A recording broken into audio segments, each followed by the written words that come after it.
शैतान के 3 सोने के बाल परी की कहानी बहुत पुराने समय की बात है। एक बहुत गरीब औरत ने एक सुंदर बेटे को जन्म दिया।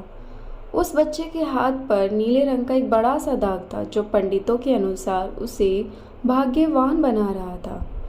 उसके जन्म के साथ ही उस गांव के ज्ञानी ध्यानी पंडितों ने भविष्यवाणी की कि यह बच्चा 14 वर्ष की उम्र में एक राजकुमारी से विवाह करेगा और खुद राजा बने। एक दिन ऐसा हुआ कि एक राजा शिकार खेलते हुए रास्ता भूलकर उसी गांव में आया जहां उस बालक का जन्म हुआ था।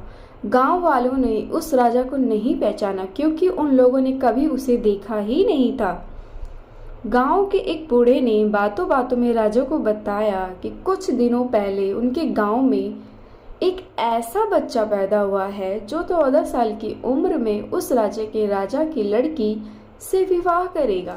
राजा को यह सुनकर बहुत गुस्सा आया क्योंकि कुछ दिन पहले ही उसके घर में एक बेटी का जन्म हुआ था।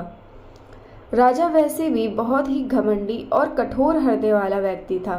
राजा ने सोचा कि क्यों ना मैं उस गरीब औरत को कुछ धन देकर इसका बच्चा इससे ले लूं और इसका काम तमाम कर दे, तो ना ही यह भाग्यवान बच्चा रहेगा और ना ही मेरी राजकुमारी से विवाह कर पाएगा।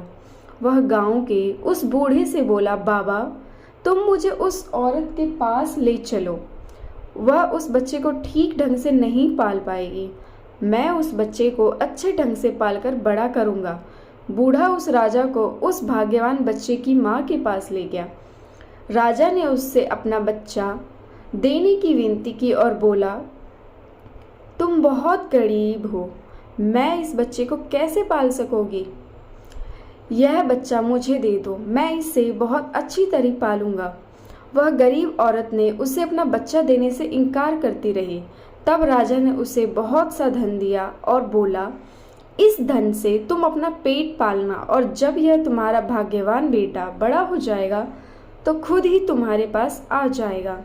गरीब माँ ने सोचा, चूंकि यह बहुत ही भाग्यशाली बच्चा है इसलिए यह अमीर आदमी इसे लेने मेरे घर आया है, शायद यही ईश्वर की इच्छा है।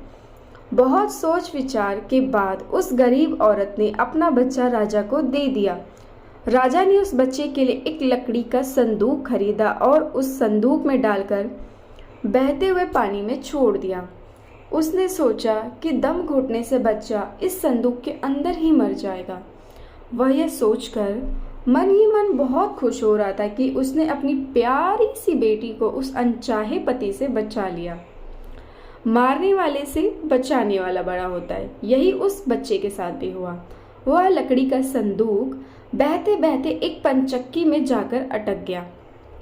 उस पंचक्की पे काम करने वाले नौकर ने जब वो लकड़ी का बक्सा देखा तो बहुत खुश हुआ। उसने सोचा उस बक्से में जरूर ढेर सारा धन होगा। उसने पानी में घुसकर उस संदूक को बाहर निकाला और जब उसने संदूक को खोला तो देखा कि गंदे से कपड़े पहने एक बच्चा उसमें सो रहा था। नौकर ने सोचा कि यह बच्चा मेरे किस काम का, क्यों ना मैं इस बच्चे को पंचक्की के मालिक के पास ले जाऊं। का मालिक उस बच्चे को देखकर बहुत खुश हुआ। उसने सोचा कि शायद ईश्वर ने उसकी पत्नी की प्रार्थना सुन ली, इस बच्चे को उसके पास भेज दिया। उन दोनों पति पत्नी ने बड़े प्यार और लगन से बच्चे को पालना शुरू किया। जैसे जैसे वह बच्चा बड़ा होता गया उसके चेहरे पर तेज आता गया। उसे कोई भी देखता तो देखता ही रह जाता। एक दिन एक घटना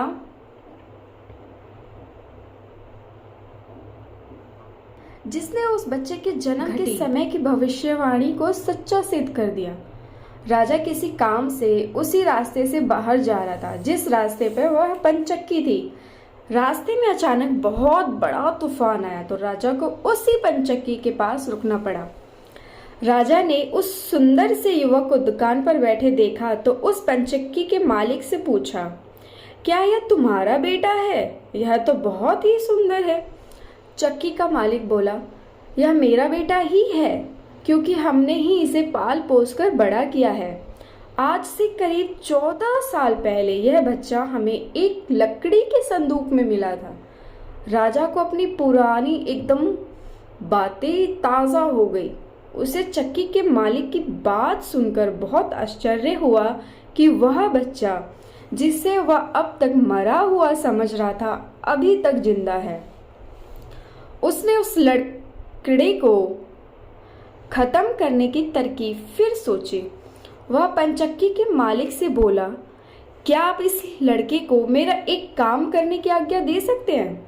मैं रानी के पास एक पत्र भिजवाना चाहता हूँ। यह पत्र बहुत ही ज़रूरी है। मैं इस काम के लिए इसे सोने के 2 सिक्के दूंगा। लड़के ने फौरन हाँ कर दी और चक्की का मालिक भी उसे भेजने के लिए तैयार हो गया। राजा ने झट से अपनी रानी को एक पत्र लिखा। उसने लिखा, जैसे ही यह लड़का तुम्हारे पास मेरा यह पत्र लेकर पहुंचे, इसे तुम मरवा देना और महल से कहीं दूर दफना भी देना। यह सब कुछ मेरे वापस आने से पहले हो जाना चाहिए। इतना लिखने के बाद उसने मुहर बंद वह पत्र उस लड़के को दे दिया। लड़का उस पत्र को लेकर राजमहल की ओर चल दिया। वो आज तक अपने घर से कहीं दूर नहीं गया था, अतः राजमहल का रास्ता नहीं ढूंढ सका और जंगल में ही भटकने लगा। शाम ढल चुकी थी। तभी अंधेरे में उसे दूर से रोशनी आती दिखाई दी।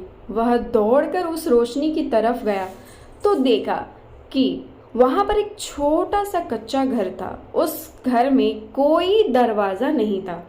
जब वह उस घर में घुसा तो उसने देखा कि एक बूढ़ी औरत आग जलाए बिल्कुल अकेली बैठी है। वह औरत उस लड़के को अपने सामने देखकर डर गई। उसने लड़के से पूछा, बेटा तू कहाँ से आ रहा है और तुझे कहाँ जाना है? लड़के ने जवाब दिया, मैं गांव की पंचक्की से आ रहा हूँ और रानी माँ को यह खत देने जा रहा हूँ, पर मैं इस जंगल में अपना रास्ता भूल गया हूँ। रास्ता ढूंढते ढूंढते शाम हो गई और अंधेरे में मुझे यही घर दिखाई दिया, इसलिए मैं रात गुजारने के लिए यहाँ आ गया। उस बूढ़ी औरत को उस लड़के पर बहुत दया आई, क्योंकि वह डाकुओं के ठहरने की जगह थी और वह बूढ़ी औरत उन डाकुओं की नौकरानी थी। तो उसे डर था कि अगर डाकुओं ने उसे देख लिया तो उसे मार डालेंगे। लड़की को यह जानकर पहले तो कुछ डर लगा कि वह डाकुओं के घर में घुस गया है, पर अंधेरे में कहीं और जाना भी आसान काम नहीं था और दिन भर चलते रहने के कारण वह बहुत थक चुका था। सो उसे बहुत जोरों की नींद आ रही थी। वह उस बुढ़िया के कहने पर घर के कोने में चुपचाप जमीन पर सो गया। आधी रात के बाद जब डाकुओं उस घर में आए तो किसी और को अपने घर में सोता देखकर अपनी नौकरानी पर बहुत गुस्सा करने लगे। बूढ़ी नौकरानी ने उन्हें सारी बात बता दी और वह चिट्ठी भी डाकुओं के सरदार के हाथ पर रख दी जो उस लड़के ने उसे दिखाई थी। राजा की मोहर देखकर उन डाकुओं को उस चिट्ठी पर कुछ शक हुआ। सरदार ने बड़ी सावधानी से उस चिट्ठी को खोलकर पढ़ा तो सोते हुए उस लड़के पर उसे बहुत तरस आया। उसने उस चिट्ठी को फाड़ दिया और एक दूसरी चिट्ठी उसमें रख दी। उस चिट्ठी में लिखा था, जैसे मैं यह लड़का राजमहल पहुंचे तुम इस लड़के से अपनी राजकुमारी का विवाह कर देना। यह काम मेरे वापस आने से पहले ही पूरा हो जाना चाहिए। यह खत उन्होंने उस लड़के के सामने रख दिया और सुबह होने से पहले ही डाकू वहां से चले गए। सुबह जब वह लड़का सोकर उठा तो उस बूढ़ी ने उसे कुछ जलपान कराया। फिर वह लड़का राजमहल की ओर चल पड़ा। राजमहल पहुंचकर उसने वह खत रानी माँ तक पहुंचा दिया। रानी ने जब यह खत पढ़ा तो बड़ा आश्चर्य हुआ कि राजा ने ये कैसी आज्ञा दी है। एक अनजान लड़के से वह अपनी राजकुमारी का विवाह कर दे। खत पर राजा की मोहर लगी हुई थी, अतः यह कोई धोखा भी नहीं हो सकता। राजा के वापस आने से पहले ही उसे अपनी बेटी का विवाह उस लड़के से करना था। रानी ने लड़के को अपने पास बुलाया और उसका भोला भाला और सुंदर चेहरा उसे बहुत पसंद आया और उसने अगले ही दिन उससे अपनी बेटी का विवाह कर दिया। लड़का राजकुमारी के साथ सुख से उस महल में ही रहने लगा। कुछ महीनों बाद राजा वापस अपने राजमहल में आया तो उस लड़के के बारे में जानने के लिए बहुत उत्सुक था, पर जैसे ही उसे पता चला कि रानी ने राजकुमारी का विवाह उसी लड़के से करवा दिया है तो उसे बहुत गुस्सा आया। जिस बात पर वह नहीं होने देना चाहता था, उसकी पत्नी ने वैसा ही कर दिया। उसने अपनी पत्नी से वह खत मांगा। राजा ने उसमें उस लड़के से राजकुमारी की विवाह की बात लिखी देखकर हतप्रभ रह गया। उसे लड़के पर शक हुआ कि वह पढ़ा लिखा है, जरूर रास्ते में खत बदल दिया गया होगा। उसने लड़के को अपने पास बुलाया और उसे सच्चाई बताने की आज्ञा दी। लड़का बोला, हे राजन, मुझे कुछ नहीं पता कि इस खत में आपने क्या लिखा था, क्योंकि मैं इसे ऐसा ही लेकर आ गया। हाँ, जंगल में मैंने एक पुराने घर में रात जरूर गुजारी थी, क्योंकि मैं राजमहल का रास्ता नहीं ढूंढ पाया था और जंगल में भटक गया था। राजा को उस लड़के की बात पर विश्वास नहीं हुआ। वैसे भी राजा को उस लड़के से बहुत नफरत थी। वह नहीं चाहता था कि उसकी बेटी से शादी करने के बाद वह इस राज्य का राजा बने। वह लड़के से बोला, मेरी गैर हाजिरी में रानी ने मेरी बेटी की शादी तुझ कंगाल से कर दी है, पर मैं इस शादी को तब तक अपनी सहमति नहीं दूंगा जब तक तू मुझे शैतान के 3 सोने के बाल लाकर नहीं देगा। जब तू ये 3 सोने के बाल मुझे देगा, तभी सही मायने में उसका पति बन पाएगा। राजा ने ऐसी असंभव शर्त इसलिए रखी थी कि 3 सोने के बाल ढूंढते ढूंढते ही यह लड़का कहीं मर खप जाएगा। इस प्रकार उसे इस लड़के से अपने आप छुटकारा मिल जाएगा।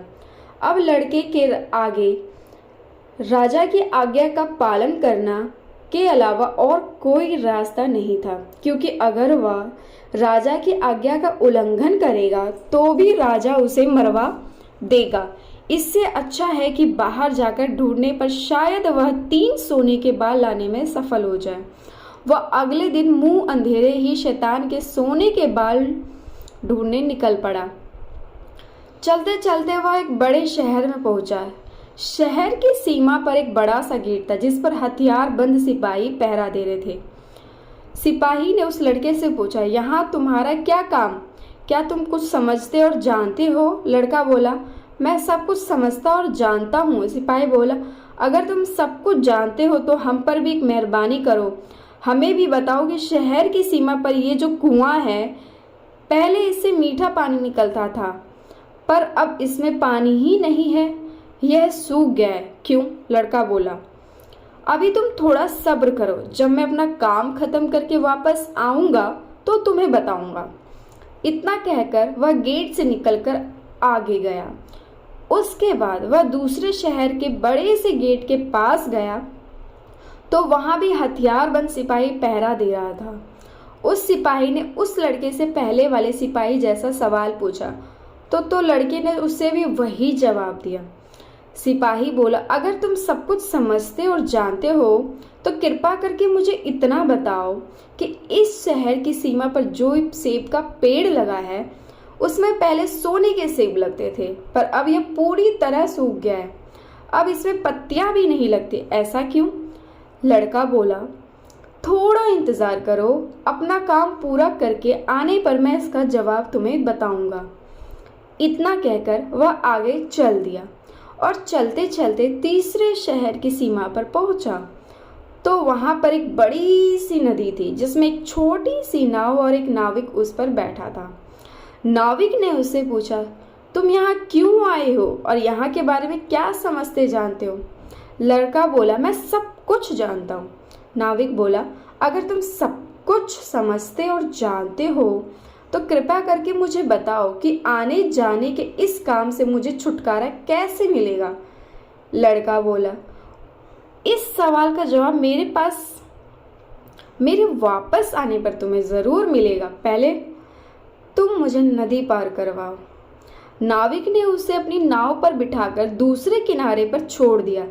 जैसे ही वह नदी के दूसरे किनारे पर गया तो उसे वहां नीचे की ओर जाने वाला कच्चा और अंधेरा सा रास्ता दिखाई दिया।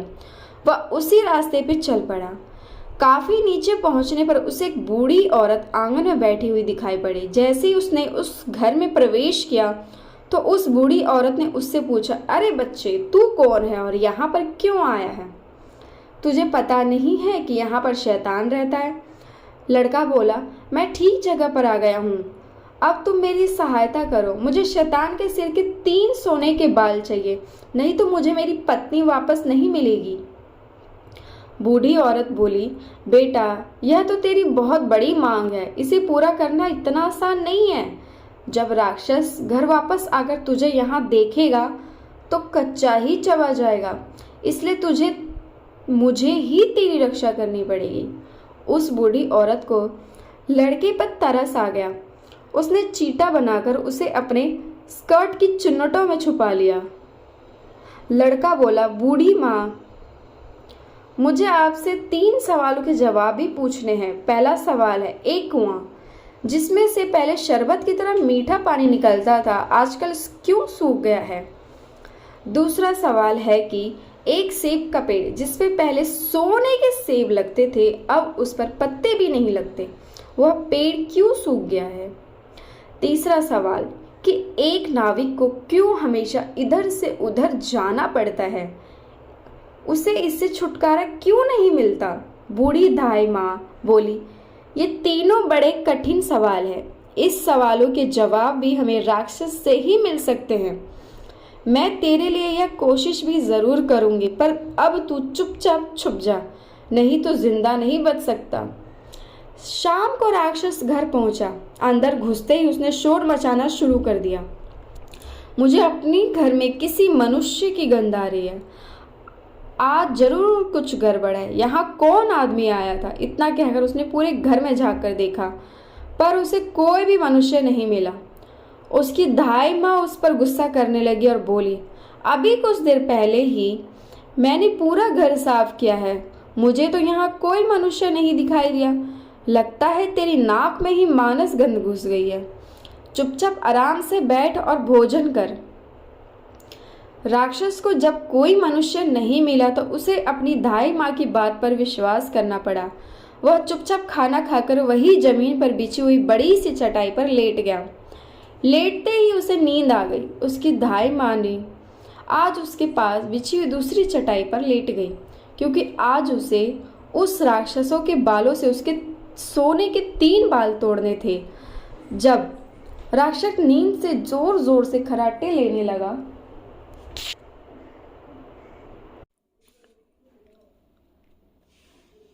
क्योंकि आज उसे उस राक्षस के बालों से उसके सोने के 3 बाल तोड़ने थे।